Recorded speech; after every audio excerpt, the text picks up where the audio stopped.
Barron Trump's unexpected speech at his father's inauguration left an entire nation speechless. What he said might just change everything. The atmosphere outside the Capitol was buzzing with anticipation, a mixture of exhilaration and uncertainty. The swearing-in of Donald Trump as the 47th President of the United States was an event that had sparked both hope and division across the nation as the crowd of thousands cheered and waved their flags. Cameras panned over familiar faces. The Trump family stood together, projecting unity and strength in the face of a contentious political landscape. The spotlight, however, was firmly fixed on Donald Trump himself, delivering his second inaugural address. The booming cadence of his voice filled the air as he outlined his vision for the next 4 years, a speech full of the boldness and confidence his supporters had come to expect. But even as his words echoed, there was an undercurrent of tension. The country he addressed was one where divides had deepened, and reconciliation seemed like a distant dream. As Trump finished his address and stepped back from the podium, the crowd erupted into thunderous applause. The camera zoomed in on his family, their faces a study in pride and composure. Melania Trump, poised and regal, stood next to her youngest son Barron, who had grown into a striking figure over the years. At 18, Barron was nearly 7 feet tall, his height commanding attention even as he remained characteristically quiet and reserved. And then something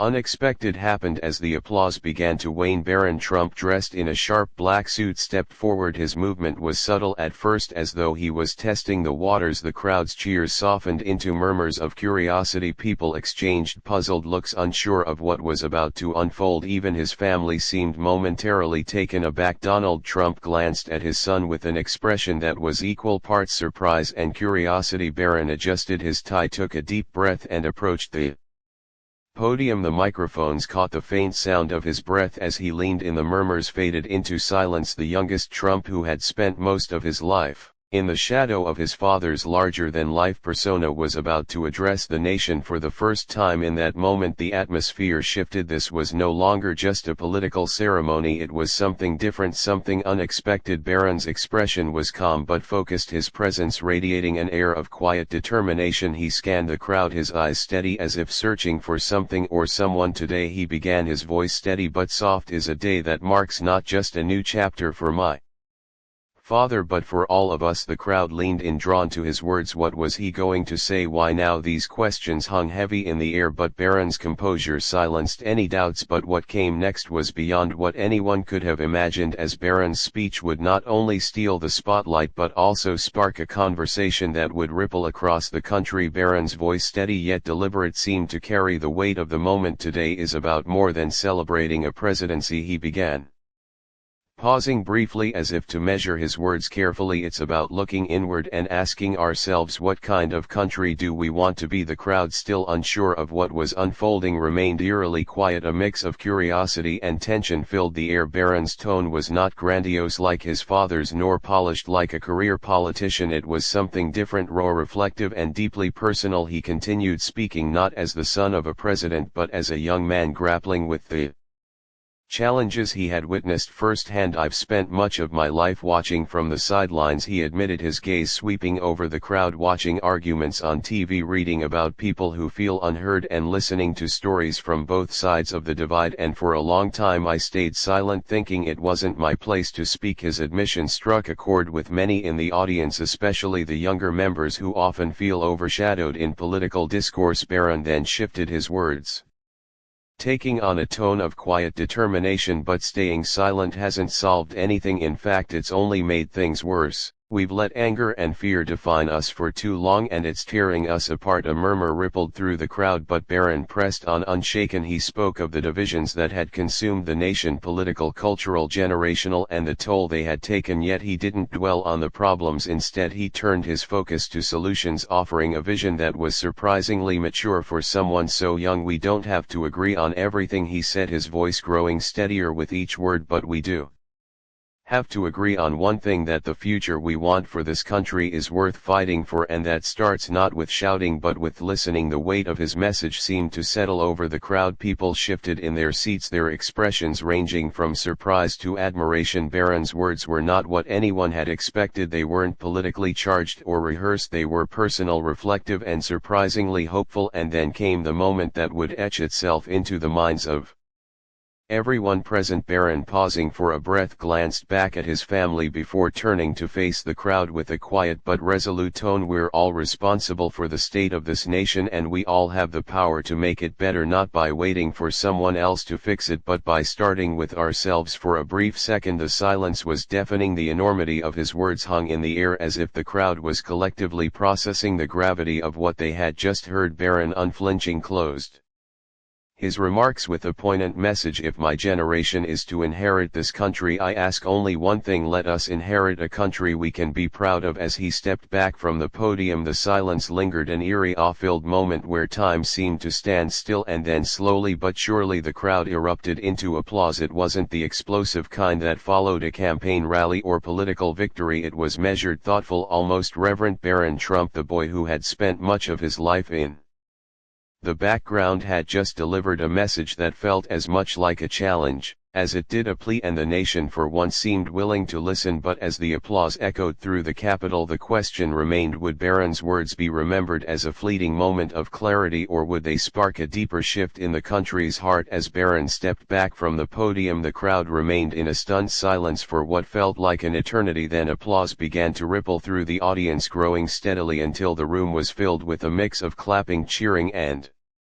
even a few emotional gasps. Yet this was not the kind of applause that comes from party loyalty or political triumph. It was something different. It was the sound of a crowd grappling with an unexpected moment of honesty and vulnerability outside the Capitol. The speech took on a life of its own. By the time the inauguration ceremony concluded, social media was ablaze. Clips of Barron's speech flooded every major platform, with hashtags like #Barron Trump speech and #Voice of Unity trending.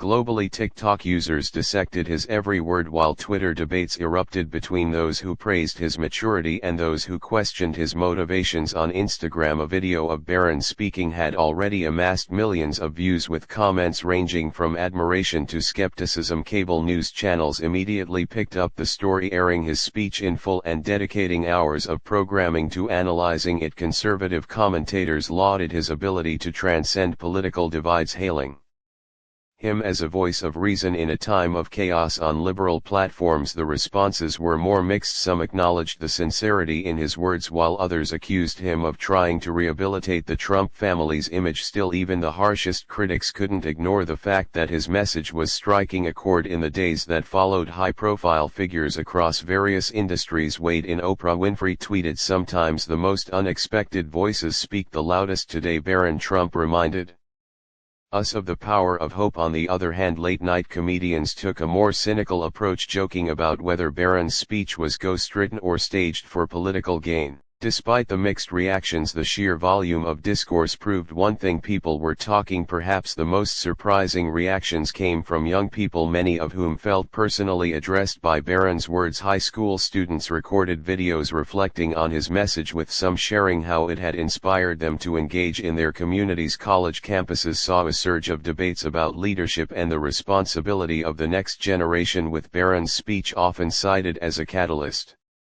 The speech also became a lightning rod for discussions about privilege and authenticity. Critics pointed to Barron's upbringing in the wealthiest of circumstances, arguing that his call for unity might feel hollow to those struggling in America's most marginalized communities. It's easy to talk about common ground when you've never had to fight for your own, read one viral tweet. Still, for every critical post there were dozens of others defending him, insisting that his youth and sincerity made his words worth considering. Even within the Trump family, the reactions were notable. Sources close to the family reported that Barron's decision to speak had been entirely his own, a move that surprised even his siblings. Ivanka Trump, often seen as the family's spokesperson for diplomacy, reportedly told a confidant, "I've never been prouder of him." Meanwhile, Donald Trump, himself known for dominating the spotlight, remained uncharacteristically quiet about his son's speech, leaving many to speculate about his thoughts. As the media frenzy continued, one thing became clear: Barron Trump had stepped out of the shadows and into the national conversation in a way no one had anticipated. His words, whether seen as profound or performative, had forced people to pause and reflect on unity, on responsibility, and on the possibility that even in the most divisive of times a moment of sincerity could still resonate. But as the nation debated his speech, the larger question loomed: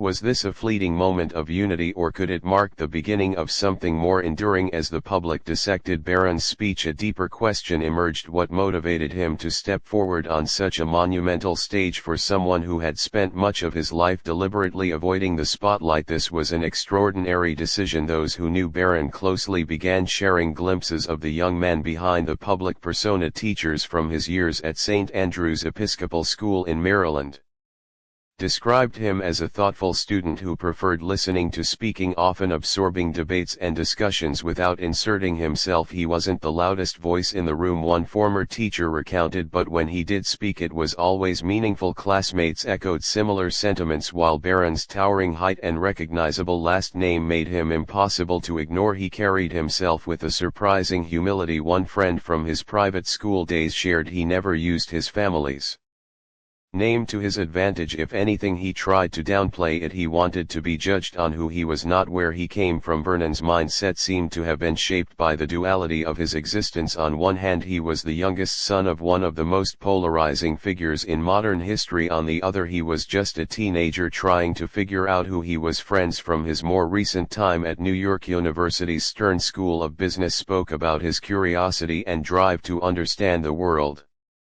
around him. He was always reading, always asking questions. One peer revealed he didn't shy away from tough topics. He wanted to understand why people thought the way they did, even when their opinions clashed with his own. Behind closed doors, Barron had reportedly been contemplating this moment for months. According to a family friend, he had been deeply affected by the divisions he saw in the country and the criticism his family received. He knew people had preconceived notions about him just because of his last name. The source said he wanted to show the world who he really was. The decision to speak at his father's inauguration wasn't made lightly. Barron had spent weeks crafting his remarks, poring over drafts and seeking feedback from a small circle of confidants. He wanted every word to reflect his own thoughts and values, free from the influence of political strategists or family members. This was his moment. A close friend shared he wasn't trying to represent his father or the administration. He was speaking as himself. Even his demeanor during the speech, calm, composed but deeply earnest, spoke volumes about his internal process. Barron was not the boisterous or charismatic type, but his quiet confidence carried its own weight. Body language experts who later analyzed his speech noted his deliberate pauses and measured gestures, suggesting someone who was keenly aware of the impact of his words. Yet for all his preparation, Barron also understood the risks. He knew his speech would be scrutinized, that his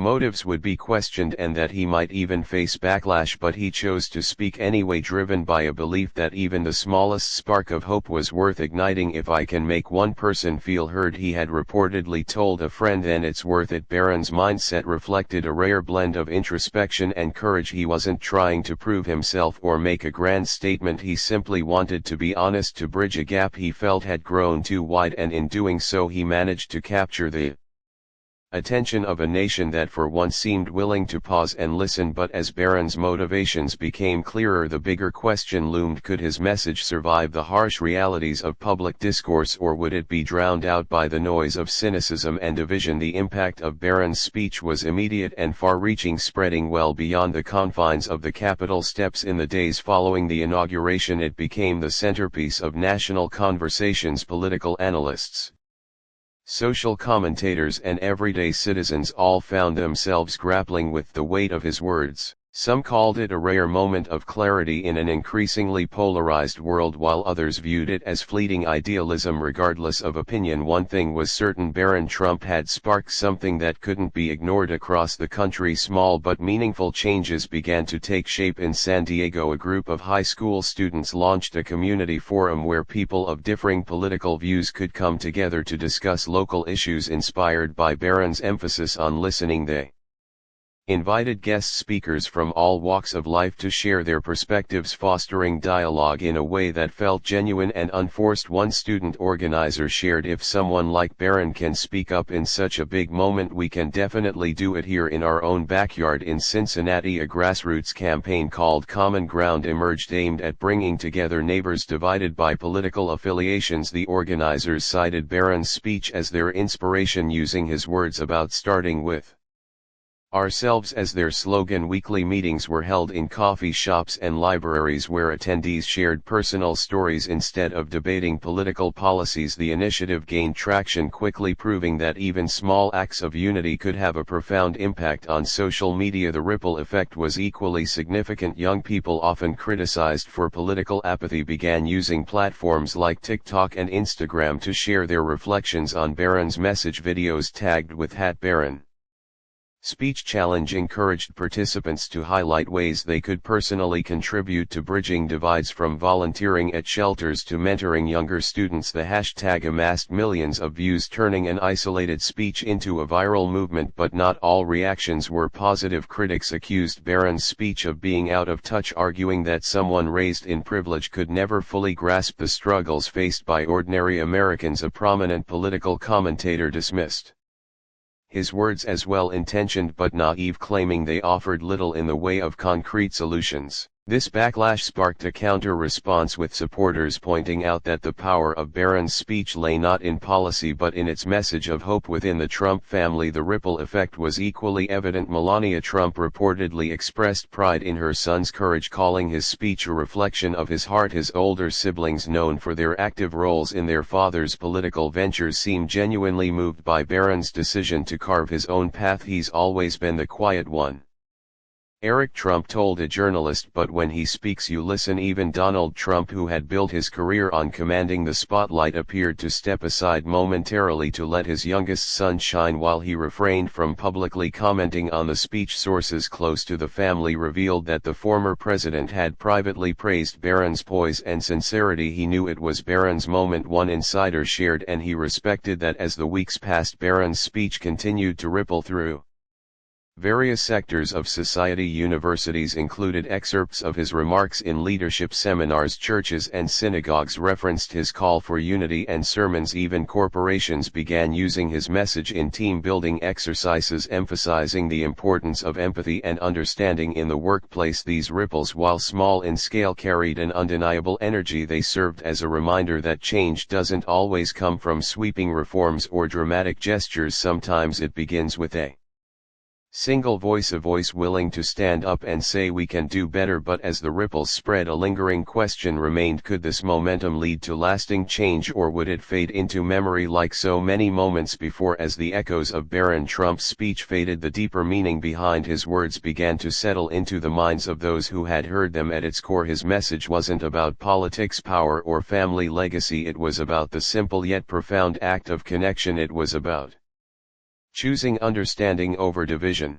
compassion over indifference, and courage over complacency. Barron's speech challenged everyone, regardless of their background or beliefs, to reflect on their own role in the state of the nation. His call to start with ourselves resonated because it placed the responsibility for change not on some distant leader or government policy but on each individual. It was a message that transcended political ideologies and reminded people of their shared humanity. "If we can't find common ground," Barron had said, "then the cracks will only grow deeper." This idea struck a particularly powerful chord in a world where polarization often feels insurmountable. Barron didn't offer a solution to every problem, nor did he pretend to have all the answers. Instead, he did something far more impactful. He reminded people that change starts small, with a conversation, a gesture, or even just a moment of listening. The moral message of his speech was especially poignant for younger generations. Many saw themselves in Barron, a young person trying to make sense of a world filled with anger and noise. His words empowered them to believe that their voices, no matter how small, could make a difference. One teenager from Arizona shared on social media, "I'm just one person, but Barron made me realize that one person can start a ripple that turns into a wave for older generations." Barron's message carried a note of both challenge and hope. It was a reminder that the responsibility for the future doesn't rest solely on the shoulders of the young. His speech urged them to leave behind a world worth inheriting, one built not on division but on collaboration. "Our children will inherit what we leave behind," he had said. "Let's make it something they can be proud of." Yet the moral message extended beyond individual action. Barron's words served as a blueprint for how communities, organizations, and even nations could approach healing. His call for unity was not a naive hope for everyone to agree, but a plea to rediscover the power of empathy. "It's not about winning arguments," he had said, "it's about understanding why the other side feels The way they do, the simplicity of this message was its strength in a time where political rhetoric often feels overcomplicated and inaccessible. Barron's words cut through with their clarity and sincerity. They weren't designed to persuade or manipulate, they were a reflection of one young man's hope for a better future. The moral takeaway was clear: unity isn't a grand gesture, it's a daily choice. It's choosing to listen instead of shout, to help instead of judge, to find common ground even when it's difficult. Barron's speech reminded everyone that the power to bridge divides lies within each of us if only we're willing to try. But as Barron's speech settled into the collective consciousness, one question lingered: would his words inspire lasting change, or would they become just another fleeting moment in the nation's history? Barron Trump's speech wasn't just a moment, it was a call for reflection, action, and change. His words carried an undeniable truth: the future of the nation rests not on the shoulders of one leader or one family, but on the collective choices of every individual. And while his address may have been brief, its impact lingered, asking everyone who heard it to pause and ask themselves, what can I do to make a difference? His speech was not about grand gestures or sweeping reforms, it was about the everyday decisions that shape the fabric of our society. It was about choosing to listen to a co-worker with a different political view instead of arguing. It was about reaching out to a neighbor you've never spoken to, or finding common ground with a family member you've disagreed with for years. It was a challenge to each of us to take the first step, no matter how small, toward bridging the divides that feel so permanent. Barron's message of hope and responsibility wasn't without its challenges. Many were skeptical, questioning whether words alone could truly create change. But as ripples of his speech began to spread from grassroots movements to conversations in living rooms, it became clear that words, when spoken from the heart, have the power to inspire action. For those who felt moved by his message, the next steps were clear. They began engaging in their communities, reaching across divides, and making small but meaningful changes in their daily lives. And for those who doubted him, the message remained: change doesn't require belief in one person's vision, it requires belief in the possibility of something better. Barron's speech also left an indelible mark on his own family's legacy. While the Trump name has always been polarizing, this moment offered something unexpected: a glimpse of sincerity and vulnerability from a young man determined to carve his own path. It showed that even in the most unlikely circumstances, the power of words could unite rather than divide. As we reflect on Barron's words, the question isn't whether his speech will be remembered, it's whether we will act on the lessons he left us. The real legacy of his moment at the podium depends on how we as individuals and as a nation choose to respond. Will we allow his words to fade into history, or will we carry their message forward, using it as a guide to build a future based on understanding and respect? The choice is ours. We each have the ability to take small steps toward healing the divisions that threaten to tear us apart. And as Barron reminded us, it's in those small steps that real change begins. So what will your step be? Let us know in the comments how you're inspired to make a difference. And if you believe in the power of hope and unity, don't forget to like, share, and subscribe for more stories that remind us of the impact we all can have, because the story isn't just about Barron Trump, it's about all of us and the future we want to create.